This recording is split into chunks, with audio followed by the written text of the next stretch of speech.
En grève depuis le 12 janvier 2017, les employés de Shell Gabon et leurs employeurs ont signé dans la nuit de vendredi à samedi un accord de sortie de crise sous la médiation du ministre du Pétrole. À l'origine de la grève, une décision du groupe anglo-néerlandais de quitter le Gabon après 56 ans de présence et le personnel qui craignait d'éventuels licenciements a exigé et obtenu des indemnités conséquentes telles que la prime de bonne séparation grâce à la facilitation de la tutelle. Aujourd'hui, on a signé un accord où les parties, notamment la partie salariale que nous représentons, a trouvé son compte dans les revendications qui étaient présentées à l'employeur.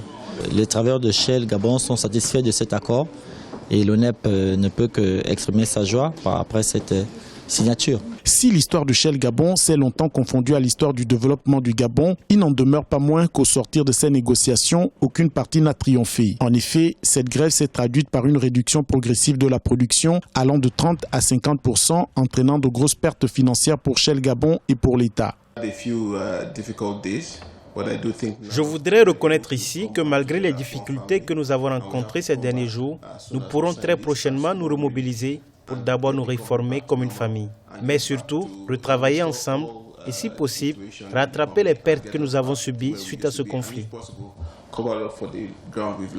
La concession est la meilleure des postures dans le règlement de tout conflit.